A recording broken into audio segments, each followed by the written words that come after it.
This is a retrospective episode, an episode where I think about what am I doing? Are the things I'm doing the right things? Should I do something else? What exactly is the purpose of Orange Capital Partners really?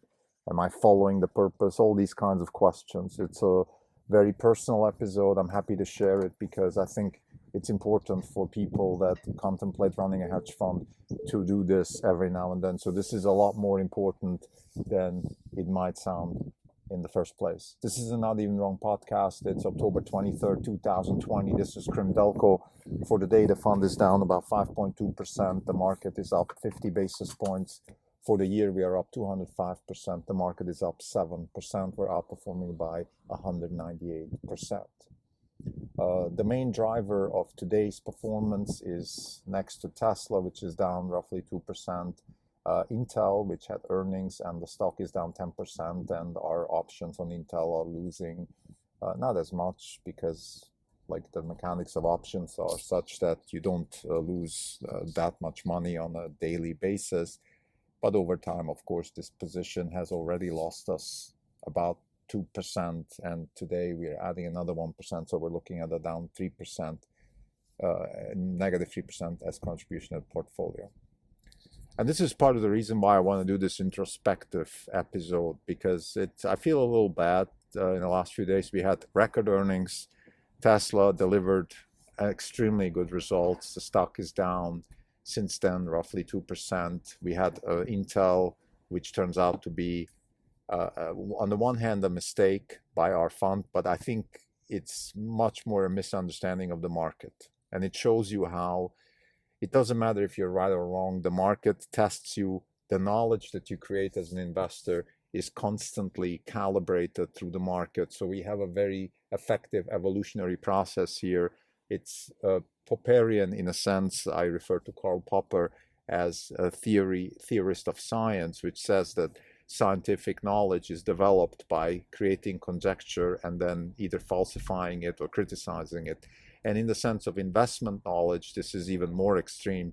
You create an investment, you put it on, and then the market decides if you're right or wrong. And in the case of Intel, we are wrong. The market decides we're wrong, and that's it. That there's no question about, well, no, but we know more than them and stuff. The only thing we can do is we can stick around and hope for a correction, because eventually the market, if we are right, will turn Intel into a winning stock. Right now, that's not the case. So let's talk a little bit about what is it we're doing. This is not a parochial episode, so I'm not going to go into details of what we think about Intel or Tesla or why we think the stock is down, any of those things.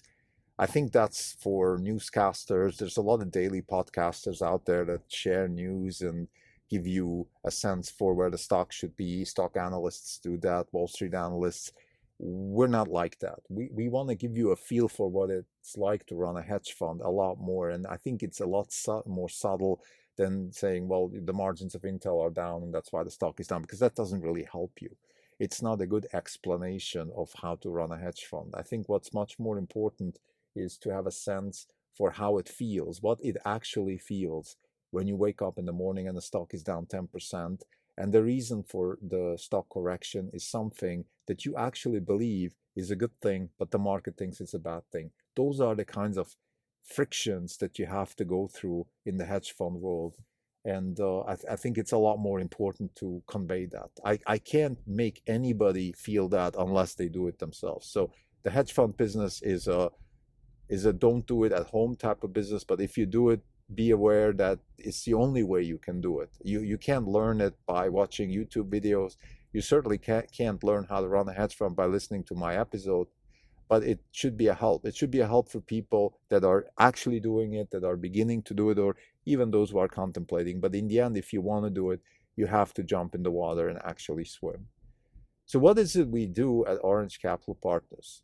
Our mission, as stated on our website, is to generate wealth by investing in disruptive technologies with large impact. Our tagline is the measure of freedom. The measure of wealth is freedom.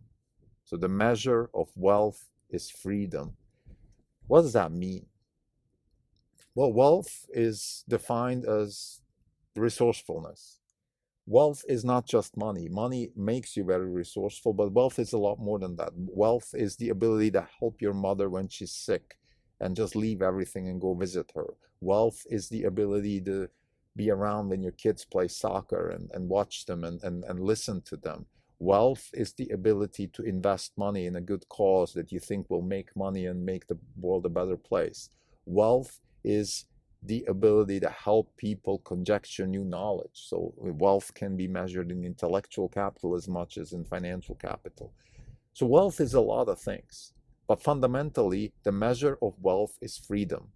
This is a quote I took from Naval from Twitter, so it's not my own quote, but I believe it's okay to use it for a tagline for a fund. It's something I learned from him, and why not use something you learn from other people to convey your message?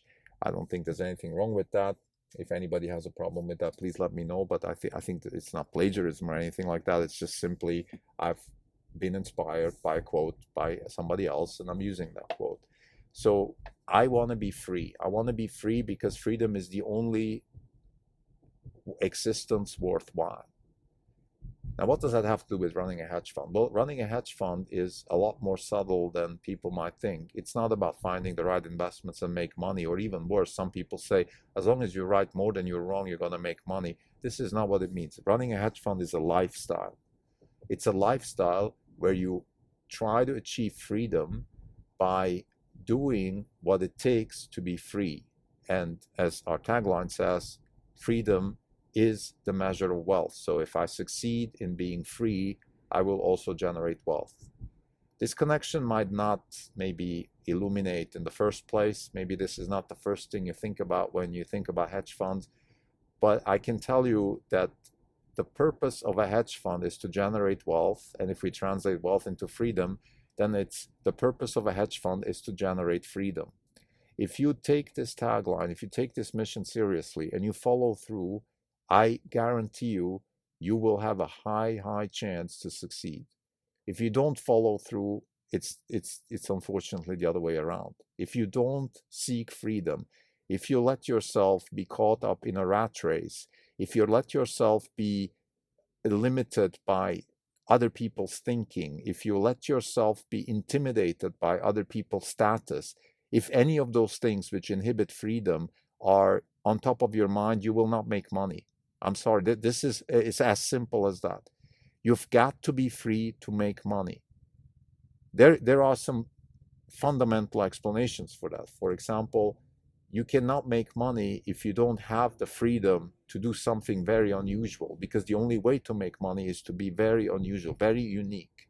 You have to be free to step in at any point in the value chain. For example, do you want to be an investor? Do you want to be an employee? Do you want to be a founder? You have to have that freedom because, and this is according to Peter Thiel in his book, 0 to 1, if you don't think very carefully where the highest return on your particular human capital is, then you might miss out a lot, or even worse, you might lose a lot. So for example, if you're not a good employee, then maybe you should be a founder. If you're not a good investor, maybe you should be a founder or an employee.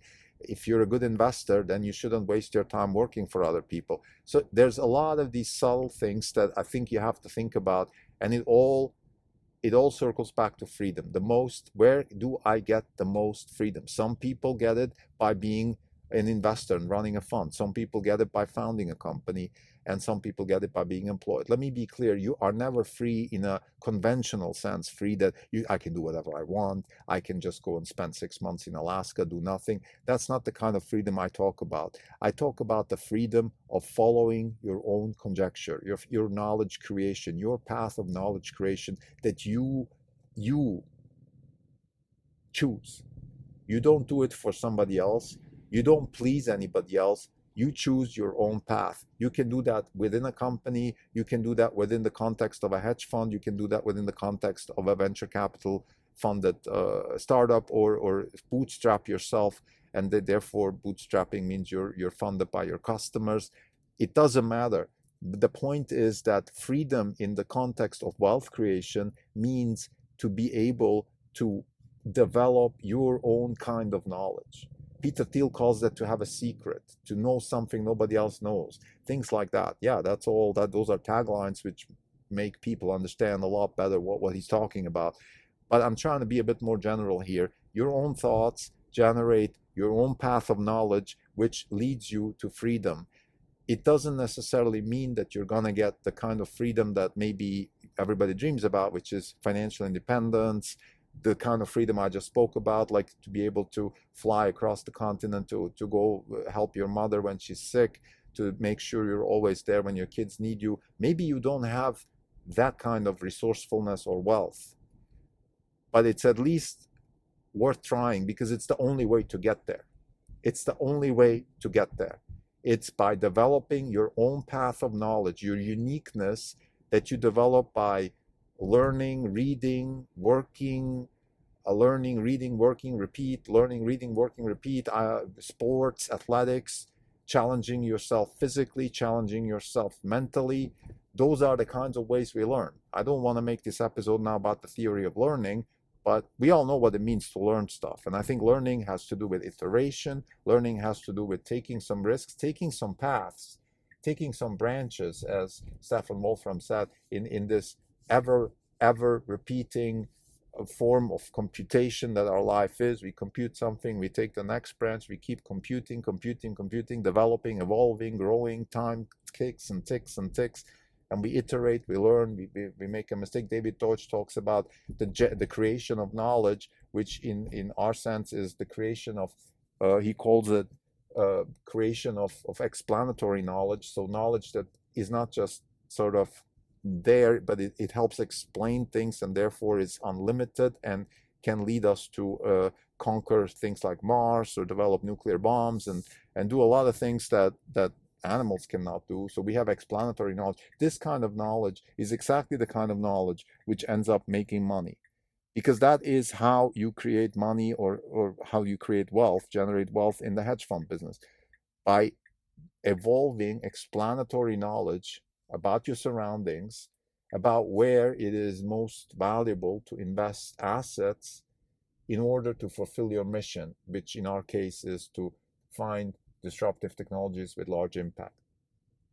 So the uniqueness, the ability to step out of the box and do what you think is the right thing to do from your perspective, not from anybody else's perspective, in the end is the ingredient of success. And to the question of what is it we do? What is it we do at Orange Capital Partners?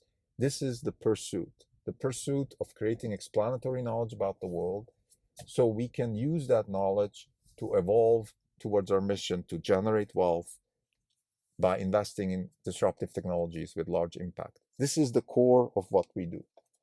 And sometimes we're wrong.